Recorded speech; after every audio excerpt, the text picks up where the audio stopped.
Go out and get experiences. Go out there and go somewhere where you're not comfortable. If you want to, if you're a musician and you want to be great, you need to play with people that are better than you. Get out there around people better than you and have them tear you apart, and then go back and shed, and that's it. So experiences, keep going after those experiences. You got this. Do it. You are on the right track. Hey yo, G Dash, boy, take your hat off. Fine. This week on Hats Off with G Dash Jones. Y'all know. When I say y'all know what y'all watching, you are now watching Hats Off. Well, that's right, your boy G Dash Jones. Hold on. Just to make it funky, let me make it funky for you one time. Bloop. I said I'm gonna make it funky for you one time. I told you. There it is. Hey. Then you got the youngins with you. I had to let the drums kick in because it's you. Come on. Look at the babies. Yep, that's my oldest right there, Alicia. Say hi. Woo! When your oldest is still a baby, that's when it's real. That's how you know it's real. Okay. Right?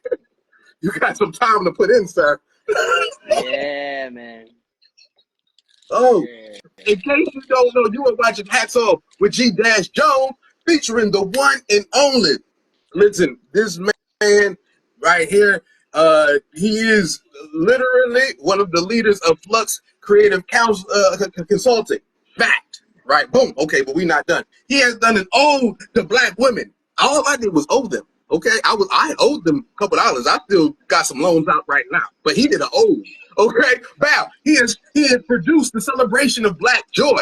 What? Yes. He just was celebrating melanin while eating broccoli. Okay. I celebrate my Black joy. Probably, I didn't know if I celebrated with broccoli or not, but I should have. Guacamole. Oh, celebrating Black joy with Doritos and guac is how it's supposed to be done, people. Okay. Also, in case the world don't know, he also is about to go on tour with the Jonathan Whitney Project. Now, if y'all don't know, it's not often. It happens, but it's rare that a percussionist has their own band and puts out music themselves. That's a thing, right? It's not a thing that happens all the time, but guess who did it? Jonathan Whitney. That's right. That's who I'm talking to today, people. That is who is in front of us. How are you, sir? Good. Yeah. I know. Mommy has it on inside the house. I can't turn it on like that. Okay. Sorry. I have my oldest here, Alicia. Yes. But Welcome. man, it is good. Everything is beautiful. I'm sitting out on my porch in this beautiful day. I get to talk to you. It's amazing. Yes. Listen, as long as that, listen, I've been waiting to arrange this one. This has been on my list for a little bit now, considering some of the company you keep and some of the things you put out. So I'm happy to be here. Now let's get to it, man. You've done a lot. You've done a lot. I want to ask. So let's back up. Now tell the people just a little bit about yourself. Yeah, I'm a like G Dash said, I'm a composer, a jazz drummer, I'm an artist, I'm an artivist. I love the arts. I love all things that have to do with the arts. When it comes to presenting the arts, being a part of the arts, collaborating with artists, empowering artists. Yes, I believe the most important thing we have is culture, and culture is based in the arts. So all things artistic. That's what I've dedicated my life to. Wow. Wow. Okay, so now while you dedicate your life to all things artistic, your primary role musically is as a drummer or a percussionist, if you will. Can Correct. you kind of take us on that journey? How did that kind of come about? Well, hold on. I moved inside so I can get a better signal. I'm actually going to be at my drum set. Hey, yo, I like that better anyway. It's perfect. My dad's a drummer. That's how it all started. I grew up surrounded by drums. Um, the My first my very first memory, my earliest memory is my Uncle Jeff dropping off my dad's gold Ludwig drum set that he had borrowed. And just couldn't wait. I couldn't wait to play it. I remember, and actually, my dad just sent me the picture of it that day. They had a picture of me at the drum set that day. I can still see it plain as day. So it's been in the blood for a long time. I was down there summers. We had an organ in the house, so I'd play on the organ. I'd be down in the basement playing on the drums. Yeah, it's always been there. It's always been there. So what did you naturally take to it, or was it like something that it took you a while to kind of get used to?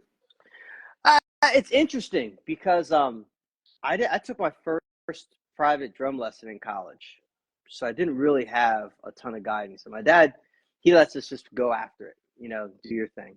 So I would say it started out. It's funny. I think back to the early days, and I took apart the drum set. I used to play it like when you watch drum lines play in the stands at football games. Doom, cat, doom, doom, cat, doom, cat, doom, doom, cat, doom, doom. I would just took it apart. I had a bass mallet in one hand and a snare over on the other side, and I just do that. And then I guess 7th grade, I discovered these old reel-to-reel tapes of my dad's gigs. He would record his gigs, and he would, and so I just found one that I would just play along to. And for 2 summers, all I did every day was each day I would play through this whole gig, so all 3 hours of it, and then that would be like my play time, and then I would go do something else. And that's really when drum set became a thing, Before that, I would practice here and there, and I had a good friend, John Paul Travis, who might pop through here actually, who was a year older than me and did take lessons. So I'd watch what he was learning in his lessons, and just try to figure that out on my own. But that recording is really where a drum set became a thing, And then got to high school and marching band started, and I realized that there's so many layers to this percussion game, and that's what I really learned about sounds, and it just all grew from there. So what style of music did you start to play first? Man, so I would say the beginning, we're talking about like 70s top 40, Car Wash, all that good stuff, man, and it's all day long. I loved it. I used to love playing that stuff. Okay, so you didn't start with jazz. Jazz kind of grew to you or came to you. I didn't get my first jazz album. I got my first jazz album was in 8th grade. My Uncle Dink, rest in peace. He was a DJ, and he dropped off a CD player. We didn't have a CD player yet, so this is about 1990. We didn't have a CD player yet, and he dropped off a CD player, a Miles Davis Tutu. His Miles Davis Tutu album. Woo! We put that thing on. It played the CD down, and then the CD player broke. It was the worst thing ever. Because all you want to do is listen to it again. You just heard his new sound. I had never heard Miles Davis before. I'd never heard jazz before. I mean, I used to DJ every Saturday at my house. That was my Saturday morning thing. But that was, New Birth and War and Graham Central Station and Earth, Wind and Fire. And, man, who else was on that list? So it was all that kind of stuff. But we didn't have any Miles Davis records. And so when I saw that, I listened to Miles Davis Tutu, I was like, what is going on here? And then the CD player broke. I called Uncle Dink. I was like, really? Yes, you had to get the one with the skip protection. See, you didn't have skip protection on it, so it wasn't protected. This is before the day of carousels. This is back when it was just one disc and that's all. Yeah, the one you just press it on that thing or let it open up and play. It's what you got. But that was the introduction. Wow, so you went backwards. You went from funk first. Like you was listening to the funk vibes and kind of just playing drums, learning what this thing was, and then you got introduced to jazz, but you still hadn't even done a drum class yet. Like you were still in this world. Yeah. Before you actually locked in as a drummer, like just being a part of the culture of drumming first.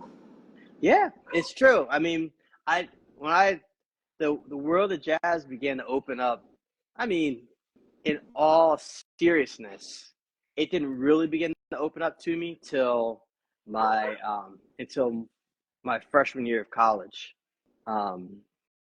and I had a, a mentor, Vernon James, who's also passed away, but he was an amazing man.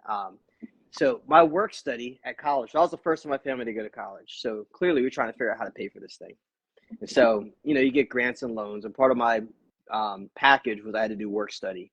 My work study was with Mr. James.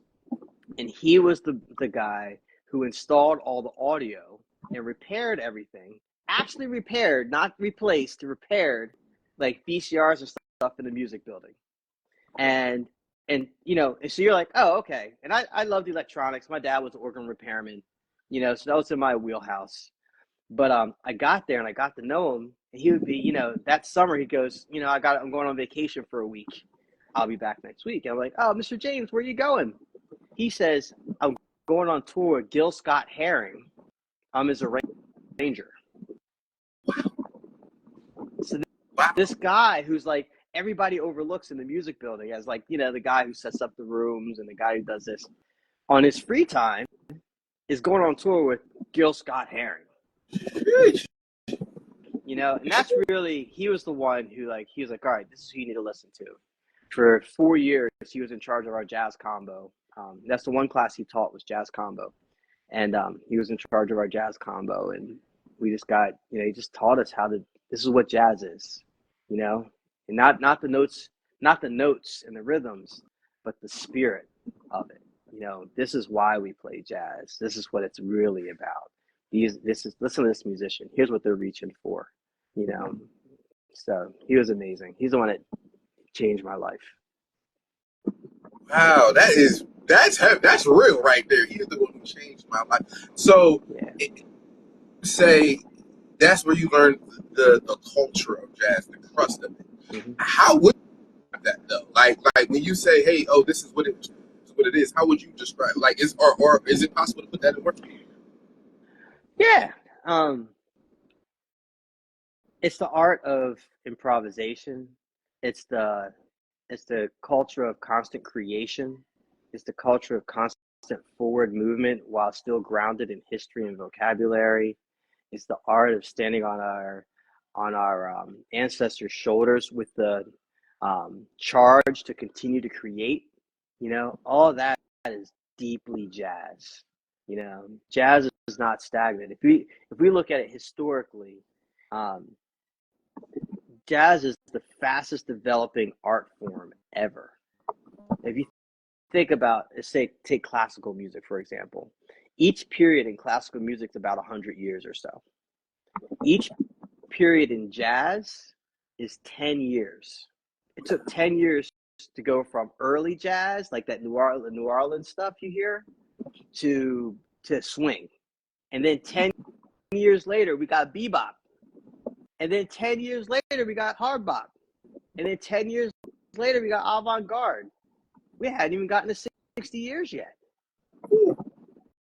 So it's like, and that's because there's this charge of constant creation, constant taking in of information and putting it through this jazz lens. So, I mean, that's how I see jazz. And that's why jazz now is such a wide definition, because it's a lens you look at the world through and the lens you create through. It's not a definition of this note and this rhythm. Wow. That is beautiful to not only know, but it's one of those things where this is why, what I do, is because music hits your spirit. So sometimes, I feel like great music touches your soul in a different way, right? It just, sometimes you don't even know why. You just in the middle of feeling away, but that's because that's what that art did. It reached out and it just snatched you up. And that is when you mention the Miles Davises and the Dizzy Gillespies and the Clifford Browns, the world that we are from, the world that we are in, evolved from a lot of that jazz art. Now, for you, okay, so you get introduced to this art, heavily, and then in college, did you know you were going to be doing music when you were in college, or that's not what you were doing?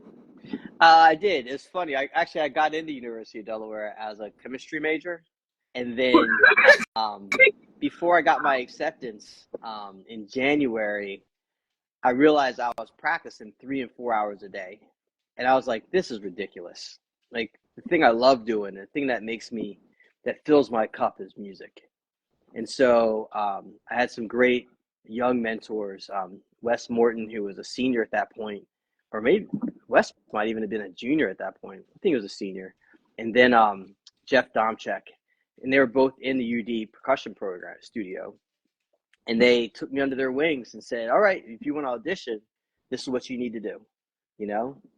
And I already had holes in my game. I mean, because I hadn't taken lessons. So I didn't really I had taken piano lessons at Christina Cultural Arts Center.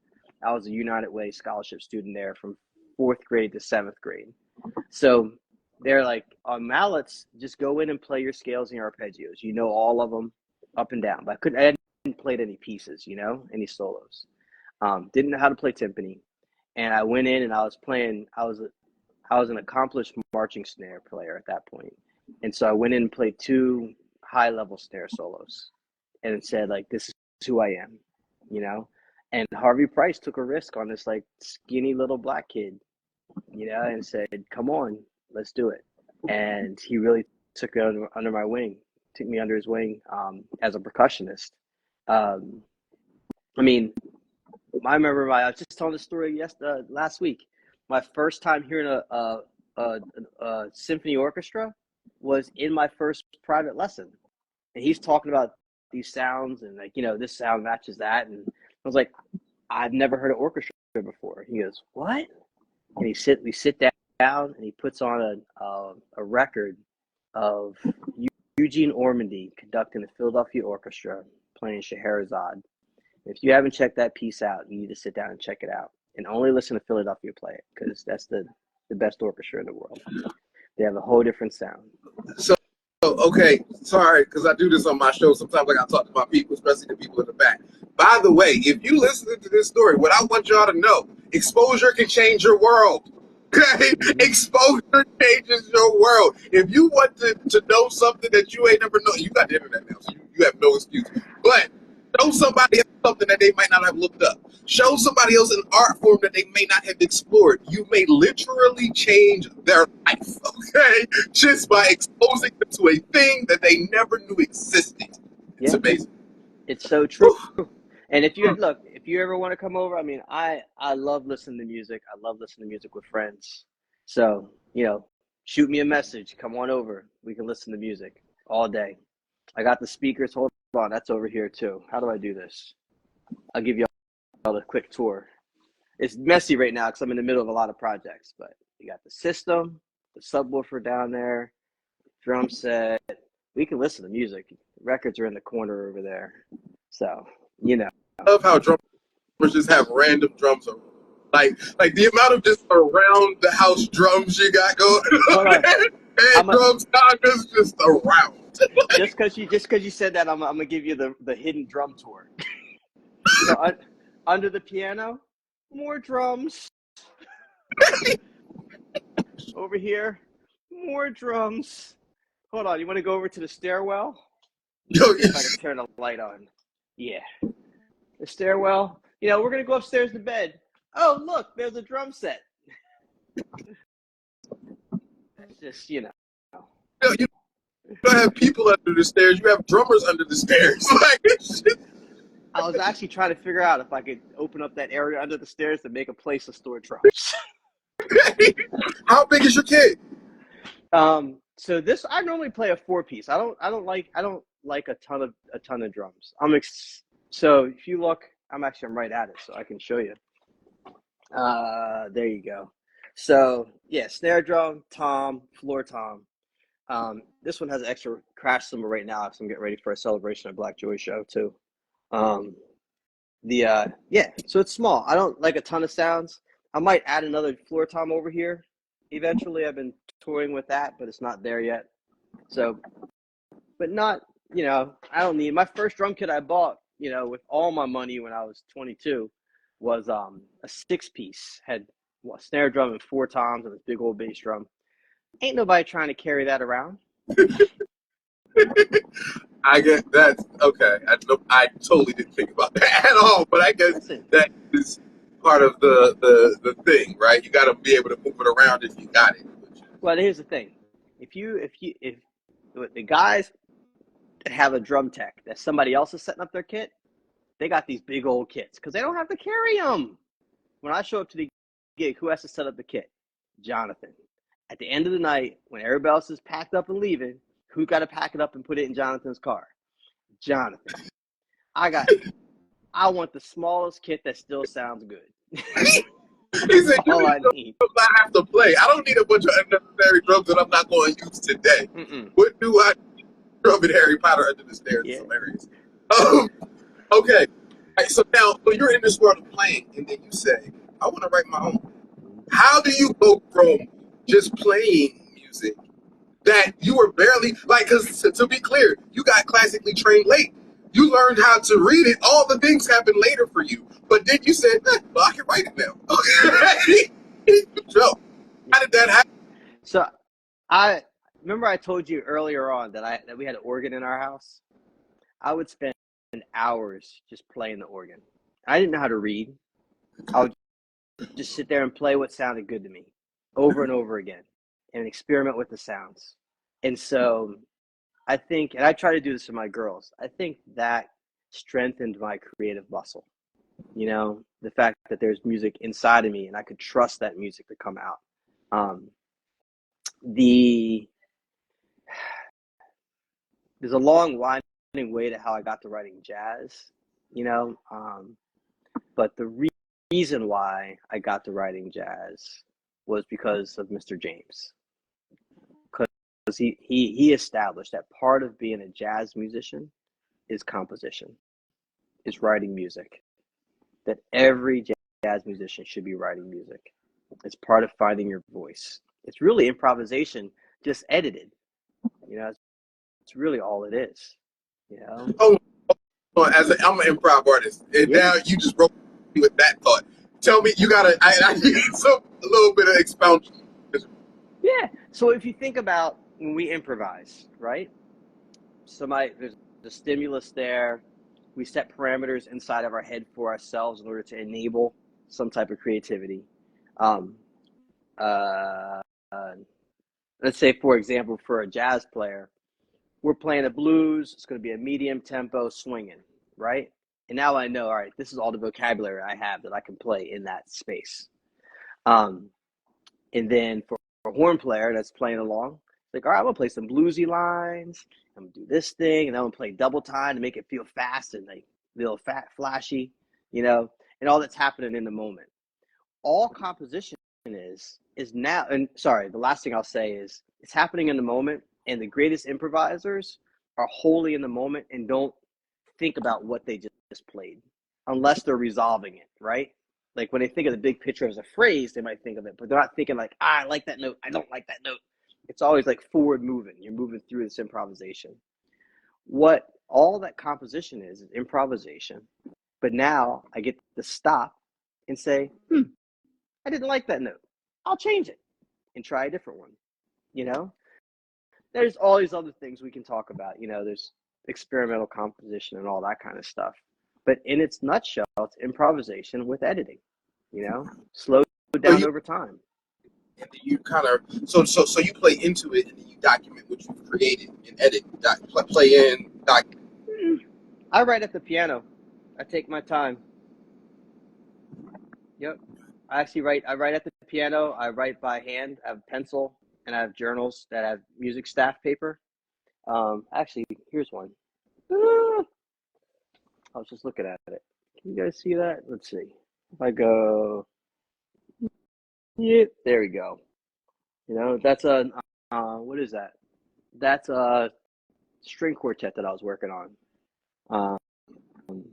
You know, and so I sit at the piano and write out ideas, and there's chord symbols there, like chord progressions I was working out, and then that'll slowly become the skeleton of a piece, and that's when I move over to the computer and I write into the computer. There's not, I'm trying to think, when it comes to writing stuff for my groups and things that I'm composing, there's not really a process where I play things in, and then it goes to notation. I can write things that I hear, any rhythm I can write down that I hear, and pitches and things like that I'll figure out on the piano and then write them down. So as opposed to like some people have in here, you actually hear it, you literally hear it in your head first, and then you write it down because you like it's already inside your mind. Yeah. Yeah, it's there. So you don't have to. So your first time hearing what you create is after it's already written. Right. Okay. And So, so, I mean, and in that process, I mean, you can ask my wife, like, if I'm working a section out, there might be like a chorus of a song that I'm working out and trying to just figure it out. I might sit down here at night and play it on the piano for 40 minutes over and over again, just changing little things and trying this out and trying that. And like, it's close. It's that editing process. Had I been improvising, I would have played it once and it's in the past. But now I get the gig. It's got to be right, especially if we're going to record it. It's got to be right. And so you keep on like moving it around and trying this and trying that. And then finally something feels right. Yes, I equate it to, it makes sense now because I frame it in context of when I'm writing. Mm-hmm. When I'm writing poetry or writing a verse for a song, both of those things, what happens is you're writing it, and until you say it out loud, you don't have the actual cadence of it to say that's too many lines in that word. There's too many words in that sentence, right? It's too many notes you hit on. There's too many notes to feel like you want it to feel, and then you're like, all right, let me take that out and play it again. Ooh, I take it out. Now it's lacking something. Let me add something else into. So yeah, okay. I see it. I see it. But what was it like to transition from composing for yourself and creating for yourself in that expression to creating for your band and assembling a band? Mm-hmm. Because a lot of lead drummers don't have bands. But what's funny is that came out of necessity. We talk about make it happen. The group of players that I fell into who I was great friends with all already had their favorite drummers. And so I didn't have anybody to play with, and this is when I was first getting into it. And I was like, well, then I got to make my own band. That's how you got. If there's nobody to hire you, you don't stop playing. You make it happen. And so I found gigs, and there's an old club on what is that, 10th and Market, called the Exchange behind the library. And I talked to this guy Jay, and I was like, yo, what if we did like a regular gig here, like once a month? Like, all right, let's do it. And that's at that point the band was called EWO, Ears Wide Open Trio. And we played there for the whole run of the restaurant. And around that same time, Pizza by Elizabeth's up in Greenville changed locations, and in a new location they had a piano. And so I talked to the owner there, and I said, hey, I have a trio. What do you think about a jazz brunch? And she was game. Betsy was game for it.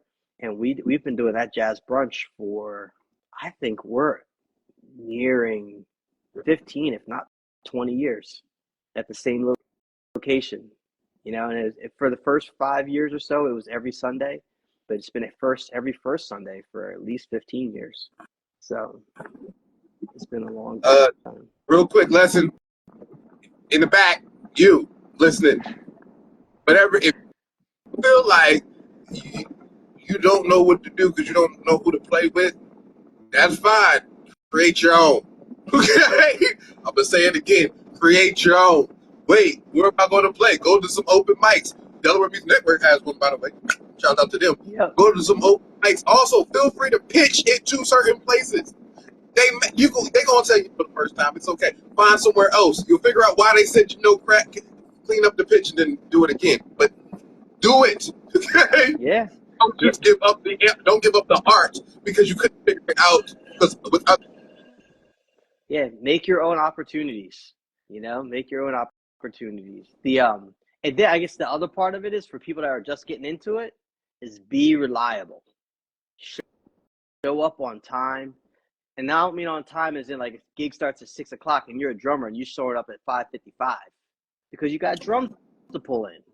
You should be able to. We always say, don't be the guy that's coming in sweaty, huffing and puffing. Okay, show up early, get set up, come in calm. Look at, hey, where would you like us to set up? All right, is that cool? Is there electric over in that corner? You know, it's show up and be professional. 90% of keeping a gig is being professional. 10% has to do with how you play. Because you go to some clubs, you'd be like, these people, they'd be like, I've been playing here for 30 years. And you'd be like, damn, really? But they show up on time. They're happy. They're ready to play. Come on. You know, you got to show up. I'm going to say something that's not popular. Agree. Sometimes musicians specifically and DJs, okay, I'm going with both. Right? Sometimes there are people who are not as good. There are people who aren't good at all. They're like mid. But guess what? You're trying to figure out, hey, why are they always working? Because they always on time. Mm-hmm. Yep. Like, I don't know what to tell you. There's certain things that are a given. There are certain things. I was just telling a story last week too. I was on a road trip last week, so there's a lot of storytelling with one of my friends. I had a gig in Exton, and I swore in my head I knew where Exton was. And this is before Waze and Google. This is back in the MapQuest days. And I was like, I don't need MapQuest. I'm good. I got on 95 to get to Exton. Don't you know the exit on 95 is Essington, not Exton. And I had to turn and go a different direction to get to Exton. But I had left early enough that I was still on time for the gig. Now I had to rush a little bit to get set up, but I was still on time for the gig, you know? And that's how you got to think, you know? If something happens, getting to a gig and being like, there was traffic on 95. Well, the gig's at 6 o'clock. You're coming from Delaware to Philly. There's going to be traffic on 95. It's not the traffic's fault. It's not the traffic's fault. That's a bar. It's not the traffic's fault. That's a fact. Now, I'm also curious. Was it different for you composing for yourself versus when you added others into it? Yeah. So I would say I first started composing. I was composing for marching bands. So I was composing for drum lines first, and then marching band percussion sections, and then full marching bands. So that's really that, and composing when I was a band director for my band was how I cut my teeth, really, just to get the chops of churning out music. It was a thing when I started composing for my quintet. That was when I started a residency at the Episcopal Church of Saints Andrew and Matthew. They asked if I would do 3 jazz vespers a year, and I said, yeah, I would love to.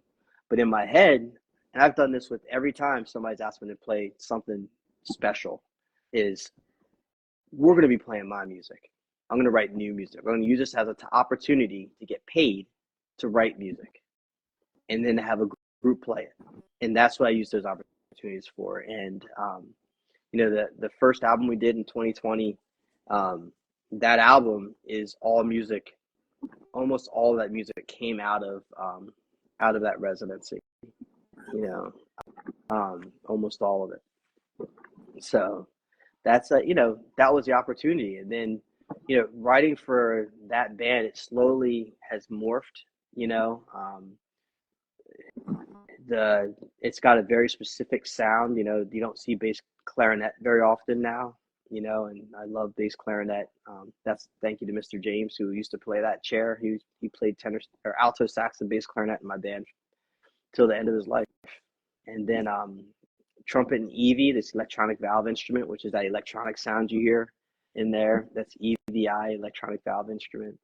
And then you have, piano, bass, and drums. That's just a sound. What made you wait? So you knew you were going to play with different sounds. Was it hard to find the players who played these sounds? You know what? No, yeah, the core of the quintet are the 2 guys that are in my trio. They've been with me since EWO. Tom Palmer and Rob Swanson. So they, as a rhythm section, we've been playing together for a long time. So they were a given when it came to my writing. Mr. James was the sax player. And then Joe Anderson, the trumpet player, I met in grad school. He was an undergrad player. And I was an intern with the big band. And the first big band rehearsal, I'm sitting out there and they're playing this song. He was playing second trumpet, in the big band is a solo chair. You get all the trumpet solos. And he started soloing and woo! It was 10 o'clock in the morning and this kid was spitting fire. I'm like, what is happening right now? This cat is on fire. And so we've become great friends. And I would say, the one thing about the quintet is that, and now Mr. James' chair is carried by Greg Riley, amazing player, but it's all people that I care about, all close friends, all people that I love, and that's that's the most important thing about the Whitney Project is the people that I get to play with are people that I really care about. We care about each other. We care for each other on stage. We're, collaborative creation is the most intimate thing you can do. You're very vulnerable when you say, I'm going to collaborate and create something with somebody in a true sense. And so it's always best when you do it with people that you care about. It does, because that helps with dealing with how those notes are played, because you're writing something that is so personal at some point, right? It's yours. Yeah, and in the moment we're improvising over it. So my goal with my compositions is the skeleton. I write a skeleton and then we put the meat on it, and so that's all happening in the moment. That's why you have to be so trusting of the band, because you have to trust that you'll in alignment with their sound, and they won't take a hard left for no apparent reason. They got to be in alignment. Or if somebody does, we know that we're all going to take that left. Right. We know, like, if you make a hard left, I'm right there with you. Let's go. Nobody's going to leave you hanging. That's what it is. That's really, it's not about, because it's all about that freedom. If all of my compositions, if we're up there, if we're playing and it's I don't know, let's say we get up there and like, it's just all of a sudden it becomes old friends day. And like, there's just people, everybody has friends come out and it's like, oh, I haven't seen you in like a year. Oh man, yo, what's up, dog? It's crazy. Well, then the music's going to have a different feel than if we go in there and like, we get there and there's a construction site in front of the venue and we got to load in through mud, and the owner's like, why are you tracking mud in my venue? And we're like, why you got a construction site in front of your venue? And you know what I mean? And that's going to be, we're still going to play music that day, but the feel behind the music, especially those first couple songs, is going to be a little different than if we play those same songs after seeing friends. And we're going to go with each other on that. That's dope. I'm gonna tell you why I love that, because it's what they say. Just so people know, previously when music was recorded straight to kind of vinyl and straight to reel, they say the journey of what's in the studio goes into the crust of what's being recorded. For what you do, you're literally playing it in a way of which whatever live show they're getting a little bit of the crust of the journey into that live show. Mm-hmm. So it adds a texture to it that can't always be duplicated, because they get just the feeling of what that show was created. It's never going to happen again. That's right. The way jazz works, it's an ephemeral art. It happened that night, and if you come back tomorrow, it's going to be a different show. Even if we play the same songs, it's going to be a different show, because we're different people. So how did you decide, or did you decide how you wanted it to be recorded when it was time for album? So the recording was interesting because it's 2020. I recorded that album in July 2020. So we're 3 months into the pandemic. That was the year I got a fellowship from the Delaware Division of the Arts for jazz composition, and that funded the recording. And I was like, I got to do it now. If I don't do it now, when am I going to do it?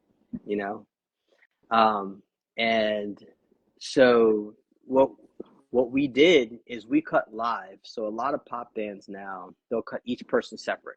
So they'll do a scratch track, which is like a loose form of the song. Then the drummer will go play through all the songs. Then the bass player plays through all of them to the drums. You layer it on. what we did is we went to Morningstar Studios up in Norristown, and they have 4 rooms and a fifth bigger room that we could all play at once. We all had our own room. And so it's COVID. So you come in, we all had our masks on. I go in the drum room, set up, and then there's sliding doors to isolate the sound. And you slide the door, and then that's your space. And so we recorded like that. Like a drum cage. Yep, like a drum cage. But everybody had a cage, and we had headphones that let us hear everybody else. So we're still playing live, but we're all separated. And there's a way that we did it so we were safe, but we were able to really capture what a live feel is. I'd say each tune, we probably played 5 takes of each tune. There's 11 tracks on the album, I think, 11 or 12. We did 14 or 15 different tunes, and then I chose 11 or 12. I can't even remember how many songs were on my own album. But how did you pick? Like, do you remember like how you chose which one? Yeah, it tells you. I mean, look. I love it. That's art. We only had 2 days. And so I did that first day, and I stayed in a hotel up there that night and listened to the recordings from the first day. And I was like, all right, this is a keeper. This one, we got to redo. This song's just not coming together. We're not going to use it. You know what I mean? And it's sort of go through it like that. And then I think it was day 2, Jay Street came up. Because I had the quintet up there, and then Jay Street came up and did that last song on the second day. But it was a magical time. That was a magical moment, and hopefully I think next year will be the next album. We're going to record another album. And I'm looking forward to doing it again because you learn a lot in the process, like recording an album is very different than performing live. And so there's a lot of things that I would do differently now that I look forward to having a second chance to do. Like what, for example? I think I would prepare differently. I love the freshness of improvisation, and like there's a guitar player, Pat Metheny. Some people love him, some people hate him, but regardless, he's a great player, great writer. And the way he records with his musicians, he brings in great musicians, and he won't give them the music till the day of. And then he wants what's fresh. He wants them to see the music that day. I mean, this is insanely hard music. And they have to read it in the studio and perform it for posterity.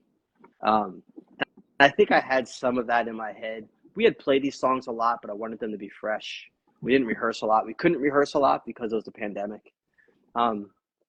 But now going in for the next album, I think at points there's going to be more structure in some places and less structure in others. There's going to be extremes. Yep, I actually completely. Okay, I'm going to word it just because I do this, but I understand as a poet, right? There are some times that when I'm putting a show together or when I'm creating, even I don't think even when I'm writing, that it's like, wait, how tight is this supposed to feel versus how flowy is this supposed to feel, right? Because it's hard to explain outside of the art of it, but that's just what it is. How tight, how clean, or how dirty. Because sometimes you want it to be a little bit. Yeah. Mm-hmm. So, yep. I completely understand.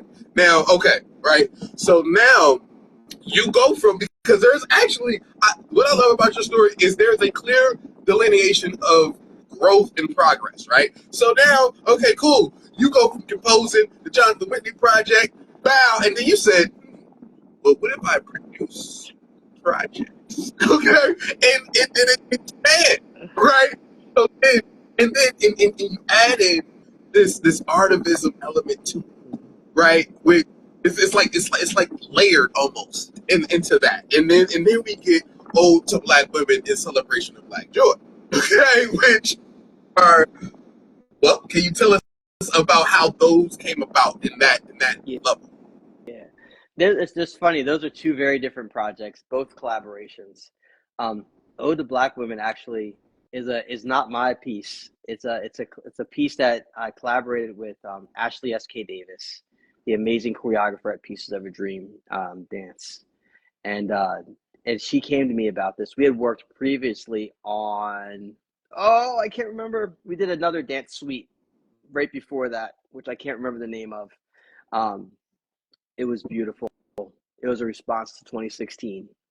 But that was my first full-length dance suite that I worked. I composed music for, and then she came to me for Ode to Black Women. And I told her, I said, Ashley, I'm not a Black woman, so I can't.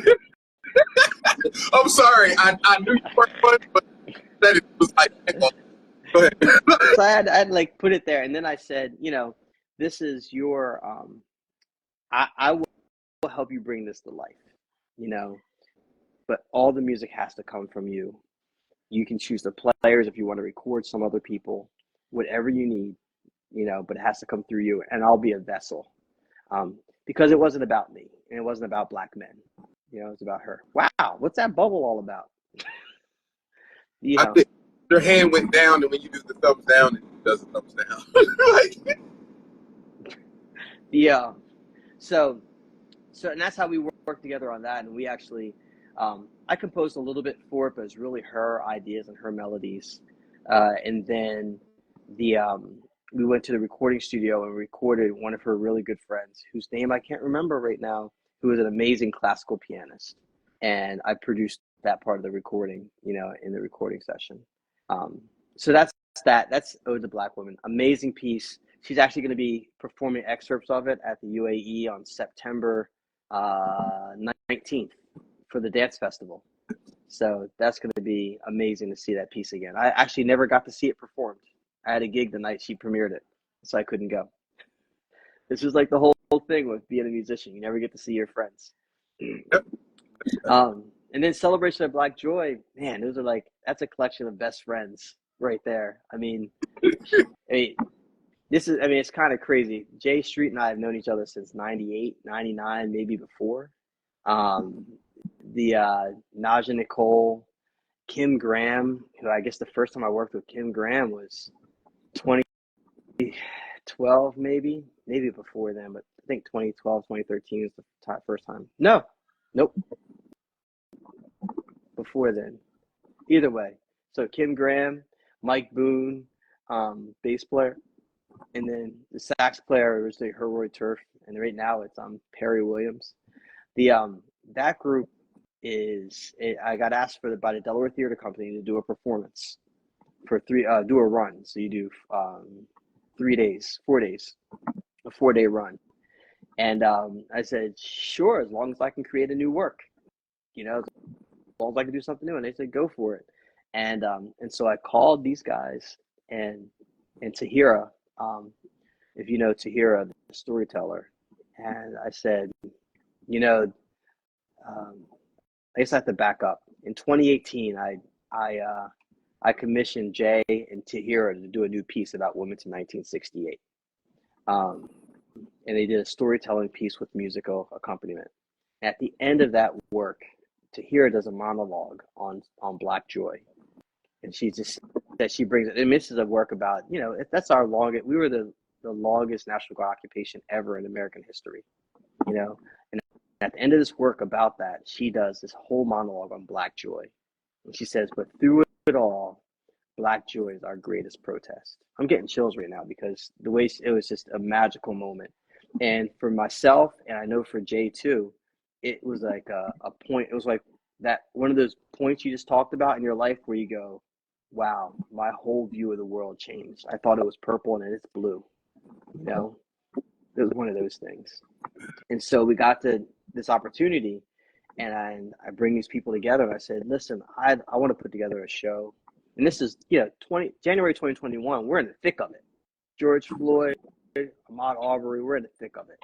And I said, look, I want to put a show together about Black Joy. And it was the best hour and a half we sat there and we just talked about what Black Joy was and all the joyful moments of our lives, barbecues and family reunions and birthdays and childbirths and going home ceremonies and all of it. We just like laughed and laughed. And then we started talking about the music that went with those moments.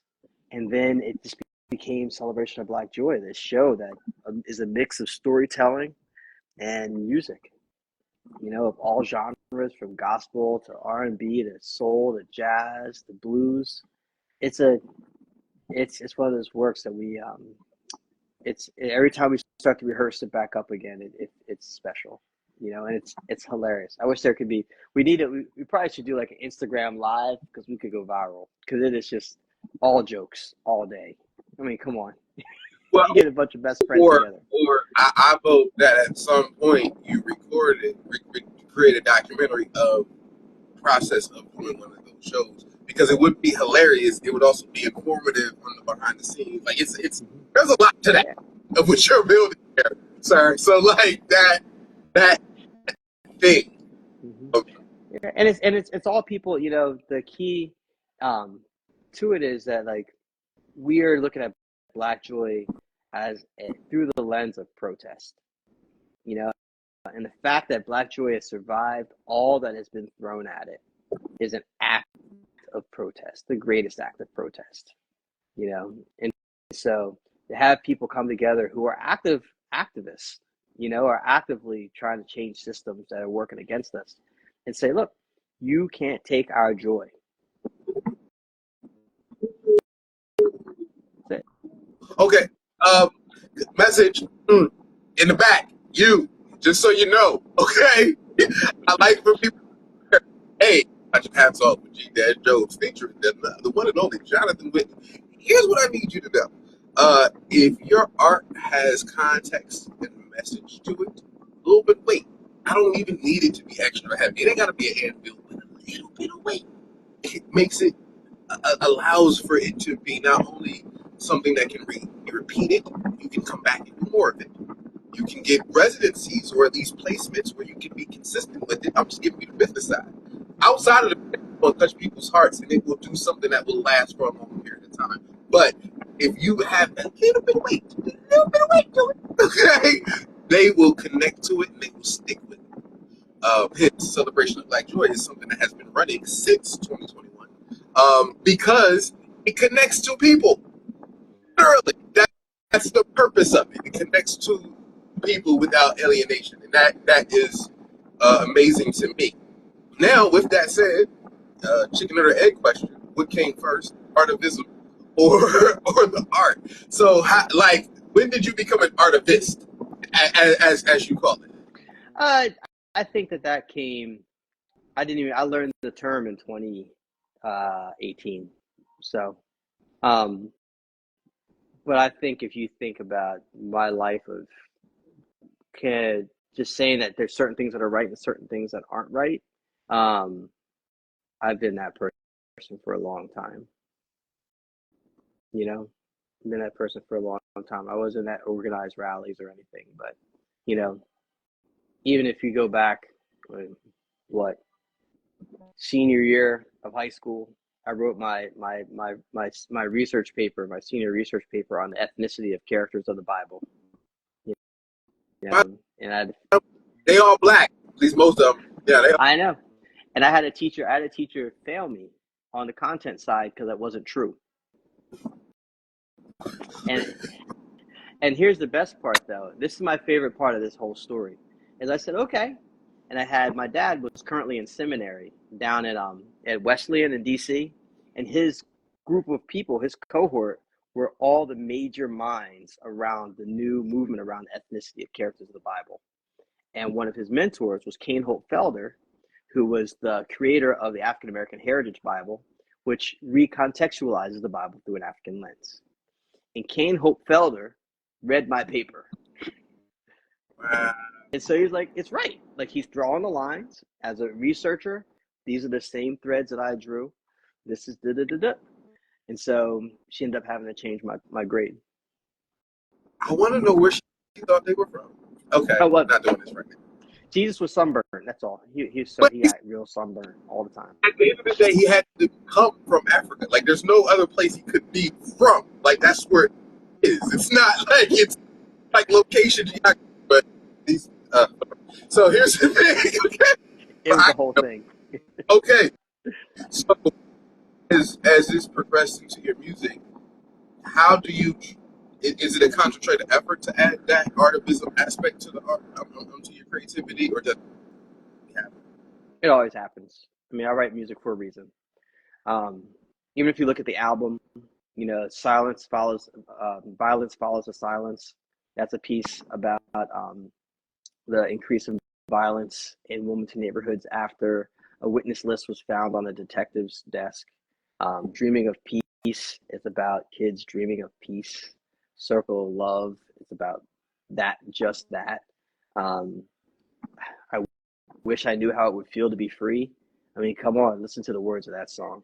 I just finished a jazz suite that for the Cooch's Bridge historic site down in Newark, on the African American presence there from 1746 to 2010, and and it's it too is a work of activism in that I mean it's a white family who lived there that whole time and at one point held slaves, but I don't dwell on the trauma of the slave. Ask as an act of activism. I ask, who were these people? What was Samuel, who's the first slave we know about, who we only know about him because he ran away and they put in an ad in Lancaster for him? I don't ask why he ran. Ask, what was his smile like? What did he dance? Did he dance on Saturday nights when they all would get together and tell stories and dance and play music? Or was he one of the musicians? You know, did he sit and talk to the kids? You know, that's who we want to know. You know, we are people. We are more than our trauma. And I think that part of what I can do as an artist is to ask questions that a historian couldn't answer. They can answer all those questions about the members of that family. They have books that they wrote about each other. But all the slaves, almost all the slaves, we don't know much of anything about their personality. We just know they were slaves. We know what their jobs were. We knew what they, you know, oh, this one learned how to read. You know, well, Dylan, that's great that Dylan learned how to read.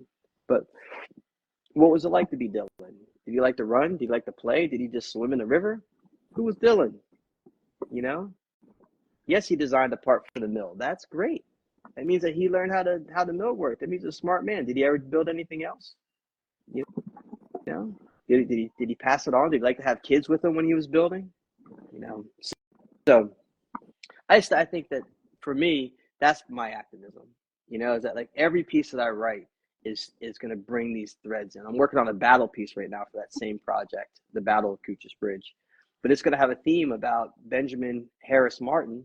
Benjamin Harris Martin is the first black man we know that fought at Cooch's Bridge as a soldier, but he was also a slave who was freed by his master when his master died and was given 440 acres and a mule and all the tools he needed to set his family up. And he was given his wife, he was given his kids, and he was given his grandkids.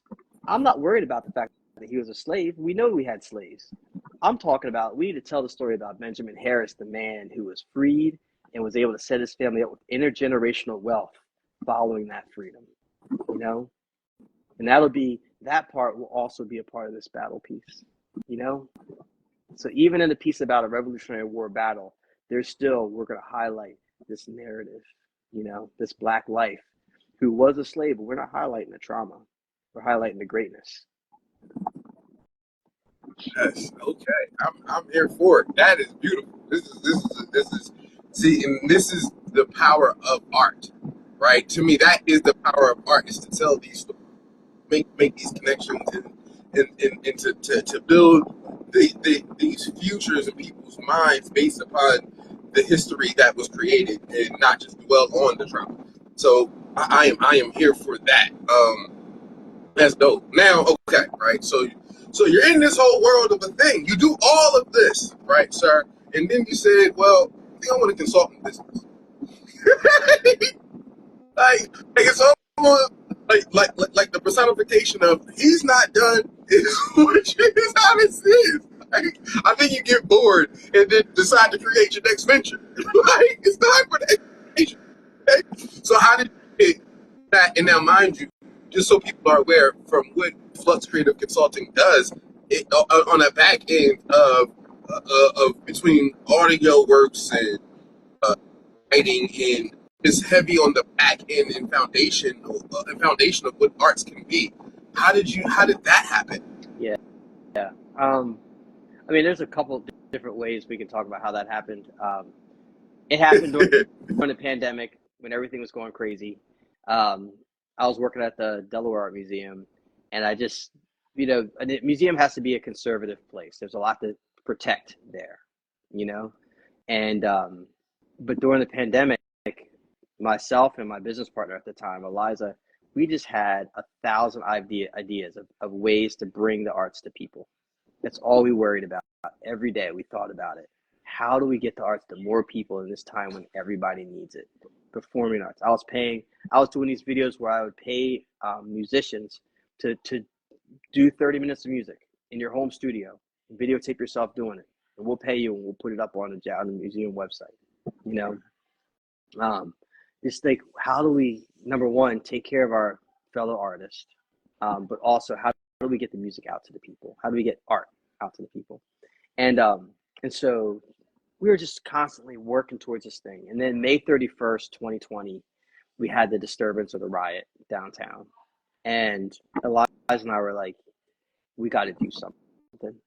And so we started this project where we went out the next day. We were out on Market Street, and people were boarding up their stores because they thought the second riot was going to happen that night. That was the word on the street, was that there was going to be another riot. And we said, what if we connected donors to artists and painted all these boards going up? And that's what we did. I talked to my brother at the time, worked for DuPont, and he had several friends that had the income to be able to help out with projects like this, and they chipped in. We played James Wyatt $500 straight cash to him to paint the board that went up in front of Space Boy. That was the beginning of Flux, before Flux became a thing. And then at that point, we also said, you know what?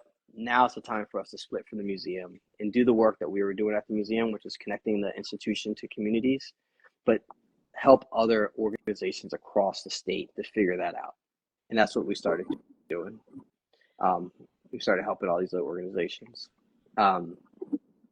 And the second thing that came from Flux, or the reason why Flux had to come into existence, is,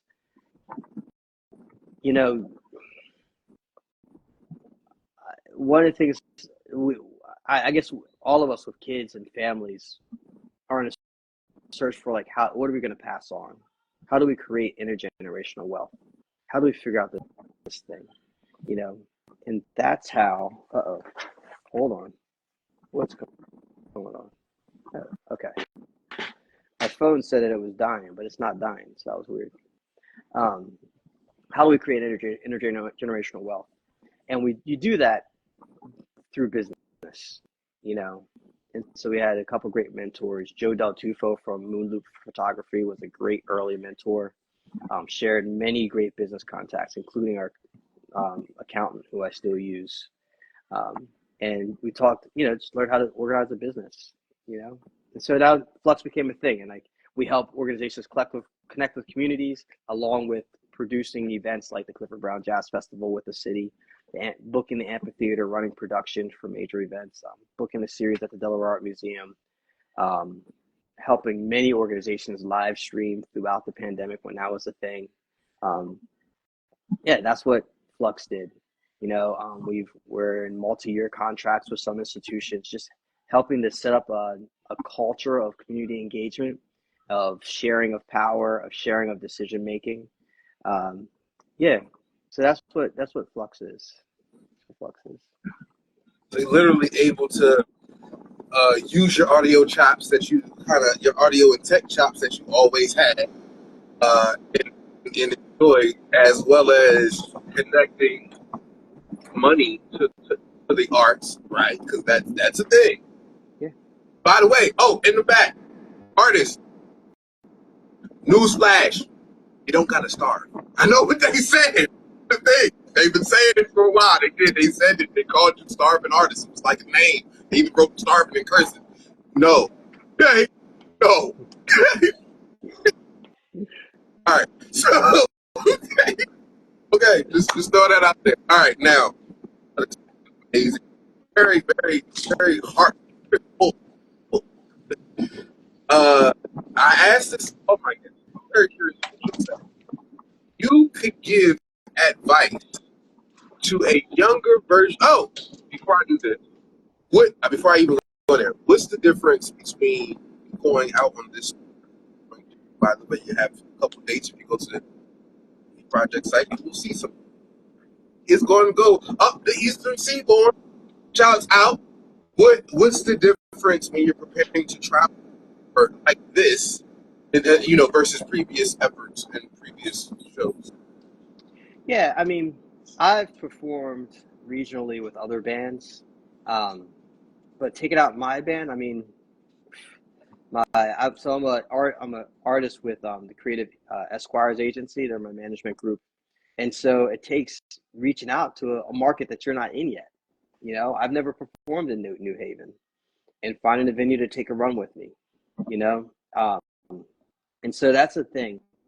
Also, in this particular tour, I'm using a couple different bands, and so in order to facilitate, just the cost of travel and housing and everything, I'm actually going up. I'm picking up my bass player in Brooklyn, Jonathan Michelle, nasty bass player, and then grabbing two musicians in Hartford on the way up, and so it's putting that together, which means I got to have clean charts. We're not rehearsing, you know, but they'll have all the music ahead of time. So they'll have all that practiced up. We'll get together, we'll knock out sound check, and then it's gonna be magic, So it's a different type of preparation. There's a lot of risk on my shoulders. All these, all four gigs of this tour are what we call.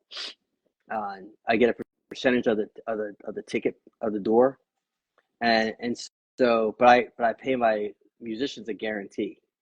So it's one of those things where, like, if nobody shows up, they still get paid and I'm out the money. But like, we're doing the marketing and we're pushing it out.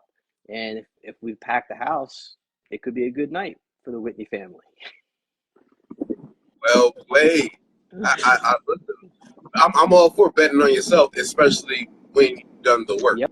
right? Like, you don't have product that you're moving that's out there. It's not like you don't have 4 or 5 different movements around to give yourself a space. And I love this traveling moment, because then as this spreads, then you may see Celebration of Black Joy spread, Yep. We right? actually have places already interested. The Celebration of Black Joy is a theater work.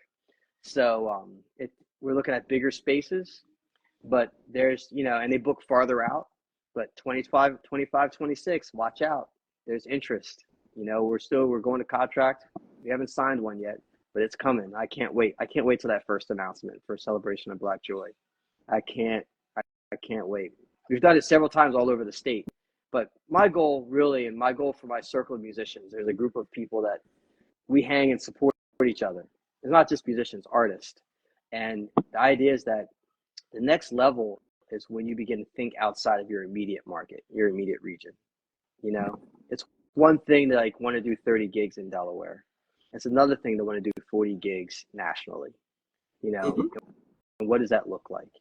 And so that's the goal, to still be here, still be, this is home base, but there's too many great things that we have to share with the world that the world needs to see, and how do we do that? Yes, that's a bar. I love that. Okay, my favorite question to ask all my guests is, if you had to give, if you had to give advice to a younger version of yourself, if you had to give advice to a younger version of yourself, what advice would you give to that previous version of you? And I mean younger, you know, teenage, going, into adulthood maybe, but the year is still 2024. So if there was a young you in this era, what would you give to a young you in this era? Keep gathering experiences. Yeah, I wouldn't change anything. I wouldn't change anything. anything. I wouldn't have that. I wouldn't have Jonathan. I mean, Jonathan, people, I don't know if there's anybody on here from those years. Let me look real quick. No, nobody here from those years. Thank God. But the Jonathan from those years was very different than the Jonathan you're talking to now in some ways. But that kid was a force to reckon with, and he did whatever it took to gather experiences, you know. And it made it hard at the beginning of my time as an adult growing up. I had credit card debt to pay off. I had student loans to pay off, you know. But I wouldn't be where I am today if I hadn't been put in all those situations and I hadn't made sure I got myself into those situations, or I hadn't had a mentor encourage me to get into a situation. Those experiences are what it's all about. Go out and get experiences. Experiences.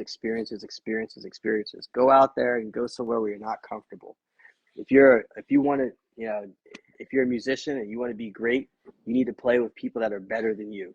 Get out there around people better than you and have them tear you apart, and then go back and shed, and that's it, you know. So experiences, keep going after those experiences. You got this. Do it.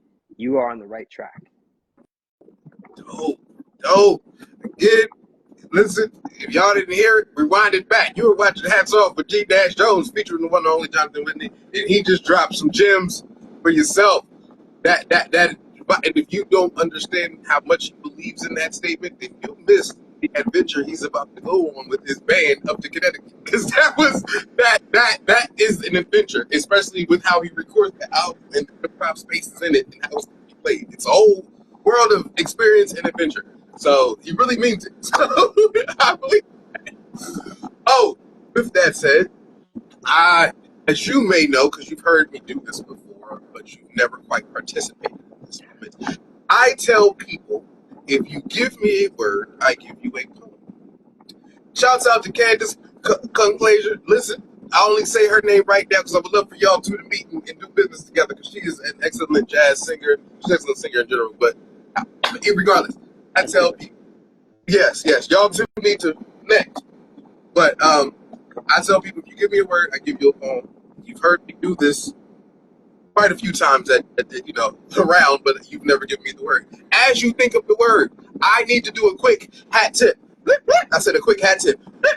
I will tip my hat first and foremost. I gotta tip my hat to the sauce dimension, Blue Tulip. Shouts out to her, Andrew A. Major, aka the Ill Astro, absolutely, and Gravy Boat Jones. Yes, because on Saturday they had the sauce dimension.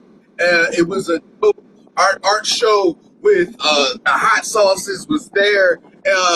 And Blue Tulip had a great performance, and I was a part of that performance. So shouts out to the whole situation. It was just a moment that touches people's souls. So shouts out to the Sauce Dimension and everybody who came out and a part of it. Also, another quick hat tip. Blip, blip. I said a quick hat tip. Blip, blip. This hat tip is gonna go to, I'm gonna say it right this time. Port Opera. See, I'm doing it wrong. Either way, you saw them. They're already on my IG because I posted it yesterday. Because right now, they're. Listen, he laughing at me because he knows I did. We spent 45 minutes to teach me how to say it correctly, and I'm sit up again. But either way, shouts out to them. I never seen anybody pair polka with opera and spoken word. Okay, as they did. It was, and that the polka didn't feel like polka music. It felt like, I don't even know. The accordion turned into like a transformer hit it. It was just a world of thing that they did, and then they gave me a bird. And we so I have to give them a quick hat tip for even participating. I can't wait to see them again. They doing it now. It's free opera. They're doing a free show at Opera Delaware. So shout out to all of them doing that. Quick hat tip. Blip, blip. I said a quick hat tip. Blip, blip. Sarah Crawford. Yeah, she did a lunch and learn. People was just out there getting gems. She was giving out gems out business and telling people different ways that they can kind of build and create and what they can do. So I have to do a quick hat tip to them. Blip, blip. I said a quick hat tip to them. Blip, blip. Also, quick hat tip to the Hanif, J Street. Listen, they did a thing at Route 9. Shouts out to what they were able to put together out there. Life was good for them. They did a thing, positive vibes in the park, with positive justice behind it. So shouts out to what they did throw together. Put the keep out. All right, quick hat tip. Blip, blip. I said a quick hat tip. Blip, blip. To you, sir. To you. Conversation, giving gems all around the world. People just picking up gems. Because you are the epitome of you can do it if you just try. Like, just try. Like, did you try yet? Because that is how I'm trying to do rolls. Okay. Listen, they say I got that gene. That gene is like, when you look at somebody doing something, you're like, well, it can't be that hard. Like, why the story? A lot of the things he did, because he just did it. Okay. He didn't wait. Talk him out of it. He actually did it. So, that's you, sir. Now, with that said, do you have a word? Yoruba. Yoruba. Yeah. Okay. Hey, I'm not going to act like, hold on. Is that with a Y or a U? Like a Y. The Y. The Yoruba. Some people say Yoruba. The Yoruba people. They're from eastern Nigeria. Many Yoruba ended up in Cuba. It's a religion that ended up in Cuba. What? Yoruba. Mm-hmm. Okay. I'm thinking. This is where that sound comes from. Someone asked me what I mean, but I don't always have to use verbs and words and nouns for you to understand them.